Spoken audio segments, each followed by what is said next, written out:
Yeah, guys, it's time for Big Mistakes in Real Estate, and today's episode is not the checklist. It's almost a running gag on the show, but we are coming in with something cool that we've never done before. We got a YouTube comment from one of our subscribers about the exclusive buyer agency agreement and something that had happened to them. So is this thing, should we be using this and getting our buyers to sign the exclusive buyer's agency agreement or not? And would it actually be held up in court? And we're going to be going over all of those questions right after this. Everyone makes mistakes, but these mistakes can cost you thousands in commission. Are you a real estate agent? Then listen up and learn from the Big Mistakes in Real Estate podcast with your host, Isaac Ocean. What's up, everybody? I am the host of the show. I am Isaac Ocean. And on this episode, like I was saying before in the intro, we're going to be going over one of the comments that we got from YouTube. And the comment is this. Is it a mistake to not get a potential client to sign the buyer's agency agreement? Is it, and this is a two-parter, is it really a valid document to fight over commission? So we're going to be going over all of that. And guys, if you are not subscribed, please subscribe. And we are going to be going for an astounding 23 likes on this video. So if you don't see 23 likes below, smash that like button. Okay, so the first thing that I want to go over is the buyer agreement, the exclusive buyer's agreement. Should you get it signed? And there are a ton of different opinions on this, and this is just mine. And I've talked to a couple other agents about issues that they've had with the exclusive buyer agency agreement, issues getting it signed, issues holding it up in court, issues making sure that it's a valid agreement. Like, there's so many little gray areas in this, so I'm just going to kind of clear things up a little bit from what I understand. And I'm not a lawyer. Don't take my stuff as gospel. All right, so we're going to move on from here. So what is the exclusive buyer's agency agreement? Basically, it says that the buyer will only work with you. And if they go work with somebody else and they happen to buy a house through them, well, guess what? You get the commission because they were supposed to work with you and they didn't. They broke the agreement and they cheated on you. Can you believe it? Judge Judy, we need a half hour to knock this out. So this is a bunch of issues. So then this can cause a whole lot of problems. I'm going to try to clear up as much as I can because I don't know if anybody's ever said this on an actual video, but buyers are liars. They do. They lie. They say whatever they want you to hear because they're afraid. And put yourself in a buyer's shoes. You don't want to insult your real estate agent. So you think by just going and cheating on them and not telling them that they don't want to work with you anymore, that's fine. But it's not. Because we put in work. We put in effort, and we're going to be going over all of this stuff. So here's the thing. A handshake versus a contract, because that's really what the first part, Michael Moore, that's the guy that was the one that had posted the comment on YouTube. That's the first part of the question is, should you even have this thing signed? I think his exact thing was, is it a mistake not to get a potential client to sign the buyer's agency agreement? Short answer is yes, it's a mistake. Make sure you get them to sign it. And I don't say that personally, and I'm going to kind of jump all around here because there's a lot. So whenever I get somebody to sign that agreement, I don't ever plan on, even if they cheat on me and go with another real estate agent, I'm personally not planning on holding them accountable to that agreement. And if they decide to screw me on commission, well, they just screwed me on commission. That says a lot about them and and it says a lot about me, but I'm not going to pursue it in court. Personally, what I use it for is that whenever you sign something, think about in your own personal life, whenever you sign your name to something with an agreement with another human being, it carries a lot more weight, especially when people know they're talking about $200,000, $300,000, $400,000 homes, $1 million homes, etc. So when you sign that agreement, it's an extra layer of professionalism for me. It just shows the other person that, yes, I'm serious enough that if you're going to work with me, you need to sign an agreement here that says you're not going to cheat on me. And I say it with a huge smile on my face. And do you know how many people have never signed this? Zero. This is a super easy document to get signed, and agents are freaking out all the time. But I have a theory about why they're freaking out all the time. It's because they don't ask. Yeah, I'm looking at you, Jared.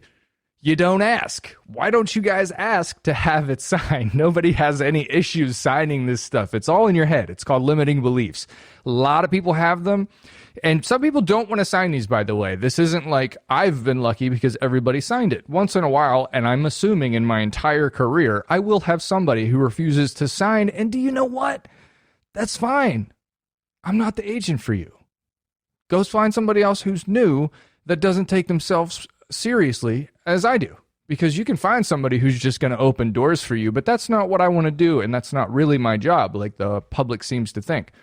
My job is a little bit more complicated than that. So this is basically a handshake versus a contract. Like, yeah, hey, Jimmy, of course I'll be there. Yeah, pleasure. It was so nice meeting you. You're so great. And then that's it. You have your word versus their word. There's no actual document that you can be like, hey, look at this. And we're going to get to this part in a little bit. You want that document because you can literally say, hey, I want to show you this document. This is what it says. Where you, especially if you're going to go to court or you're in arbitration or you're between brokers trying to, handle this situation as amicably as possible. You want to have that document that you can show each of the brokers or the judge or even your client, like, hey, this is what this says. This is why I'm upset. And this is why we should have been working together. And a lot of the problems can be solved very quickly if you have the agreement. If you're like, hey, Cindy Lou said she was going to be with me forever and she was going to buy every house for me for life. Okay, cool. Where's the document? It's going to be the first word out of anybody's mouth. Where's the signature on this bad boy? And if you don't have that, you're pretty much screwed. So I want to go back over this. I have my buyers sign the exclusive buyer's agency agreement, not because I'm trying to sue them in court or trying to protect my interests. It's almost just to make sure that they understand that I'm very professional. And when they do that, that adds another layer to who you are as a real estate agent. And people will start taking you much, much, much more seriously. And it's as simple as like, hey, look, this agreement basically says that I am your agent and I'm going to represent you. And I'm going to do everything in my power to do that. So I'm going to show you some homes. I'm going to be doing research on my Sunday nights. I'm going to be sacrificing time with my family to work with you. Now, in return, I just don't want you to cheat on me. You're not a cheater, are you? Nobody likes a cheater. And I want the ring if you do. You can make it funny. Make it as hilarious as you possibly can. Then just say, this all makes sense, right? Nobody wants to get cheated on. I don't want to end up working for free. And if you're really serious about buying a house, then I definitely want to be your agent. I want to help you out, but I also don't want to be turning my gears. And I've seen it happen to other agents. So we have this little agreement. It's called an exclusive agency buyer agreement that says you're pretty much going to work with me. That's it. And you're not going to work with anybody else. And if you find a house you want to go see, you call me and I'll go show it. So that's pretty much it. And they're always okay with it. And you say, just sign here. And you give them the pen and shut up. Just let them sign. And it's not that hard. It's really simple. So let me see where we're at. So, and if you're worried that your clients won't sign this, you can have them sign anywhere. You don't have to have them. You can either have them e-sign. If they're in Canada and they call you and want you to go see a mansion over on the island, or they want you to go see a condo down south, whatever it is and where you're at, you can just go ahead and go see that. You can send them a one-off signature. So there's two different documents. There's one that says, like, I'm your exclusive buyer forever, or buyer agent forever until you buy a house. Then there's another one that says, hey, I'll go show you this one-off property. And if you buy this property, well, then you owe me commission. It's that simple. So like people that call your office and they're like, this is the most important thing in the world. I need to go see this house right now. There is nothing more important, but I already have somebody else that I'm working with, but I want to go see this house. You can sign a one-off agreement. Say, hey, if you buy this house, I will get commission. And if they're working with another agent, you need to ask them that too, because if they are working with another agent and have an exclusive buyer agency agreement and you know it, that's a big problem because you're just being a jerk. First of all, don't take other people's business. And second of all, it can cause the problems that this man ran into and made a big mistake in real estate when he didn't get this signed, because he could have avoided all of these problems. Because if they signed the document and they brought that into the new construction home that he had this issue with, they brought the document into there and showed them that there might not have been any issues whatsoever, because a lot of these can go away very fast when you have that signed document. Like, hey, what are we going to do about this? Because I have a document that says you owe me commission because I showed your property. And I would be upset. And Brian, or Michael, you probably are. Understandably so. So what if your client won't show it? Don't show the house. Like, seriously, take yourself seriously. People will waste your time. This whole business is full of time wasters. You need to have some sort of system to make sure you're not wasting your time. Now, if you're a new agent, if you're brand new and you're not working with anybody and you need money, yes, I will tell you straight up, because that's what I would do. I would hustle. I would do everything. If there was a possibility, I would be going to show that house. But if once you get more serious and you start getting a couple clients and you have a couple bucks in the bank, you don't need to do that stuff anymore, and you don't want to be churning your gears because you're not necessarily learning in that phase anymore. You are in the more, you know what you're doing phase, and you just need to keep on making money. So what if your client won't sign? I would recommend you don't show unless you're a new agent. So another big thing is keeping track of the properties that you have shown your client. We have clients that go to see 25, 50 homes, and that's not an exaggeration. This was when I was a newer agent, so calm down, everybody on the comment section. I don't show that many homes anymore. I learned what a buyer's presentation was, and I gotten good at it. So all of this comes down to this part. When you're showing a ton of homes, you're going to forget what homes you went to, because you go to 25, 50 homes. That's a lot. And that's probably over the course over a month or two while you're working with a client. So I have a video linked right here. And this was one of my big mistakes in real estate. And I already covered a video on this, was not printing off 2 MLS sheets. Okay, these are like the showing sheets that you print off whenever you go show a house. You want to print off one for your client. And that's what I was doing. But I should have been printing off 2. Because one for the client and one for me, because the other agent could change the commission after we go see it and put in an offer on the MLS. They can edit that stuff. They could change that, or they could say, oh, you never showed me that house. Well, if I have my little showing sheet with the date that I went there, now I have proof that I did indeed show you that house. All of this stuff, and you should be keeping that in particular in the records and the file for your buyer. And this was a big mistake that I made in the beginning of my real estate career that it actually worked out. That one actually worked out. So all of this to get these contracts signed makes you a professional. It holds you up and it can hold you up in court. It can make sure that it alleviates a lot of issues that could potentially legally pop their ugly heads up. So, and here's the only reason to not get it signed. Because you're scared to ask the question. That's insane to me. And that's exactly what it is. I have talked to so many agents, and you guys don't even ask if they will sign it. So don't come to me with none other thing. There is no negative to having this bad boy signed. It is awesome. All right, so now we're going to go down to buyer agreement, and you're fighting for commission. So what I mean by this is, like, if there's a buyer's agreement and another buyer's agreement and 2 people are fighting for commission, like, is this bad boy going to hold up in court? Like, seriously hold up in court?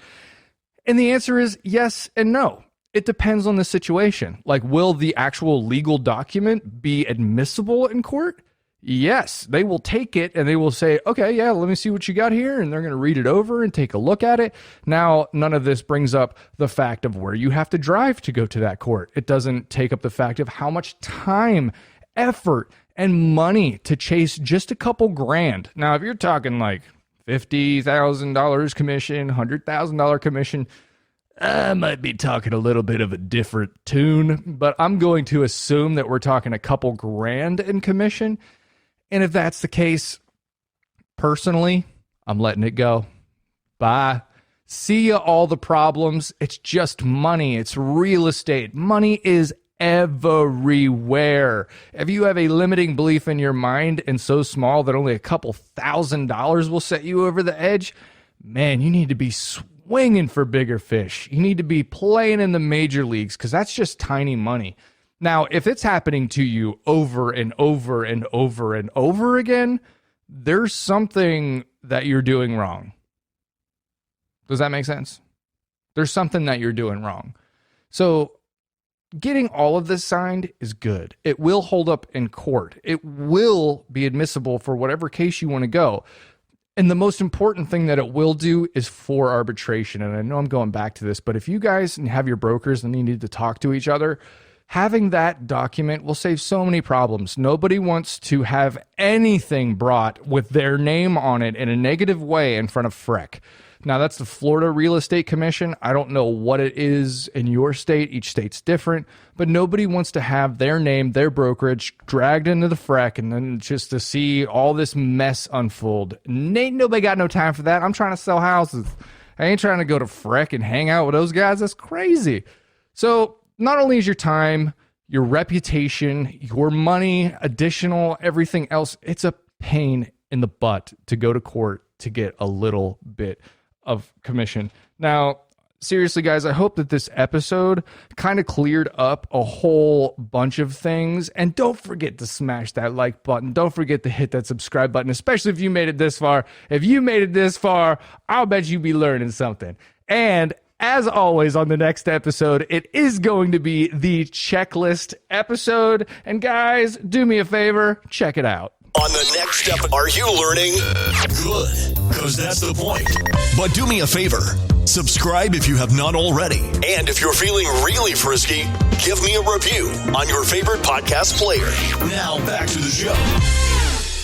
That was it for this show. I hope that you guys learned something. For the people who subscribe and the people that are watching, if you do comment below, I am a real human being. I really did make an episode on the person that commented on this.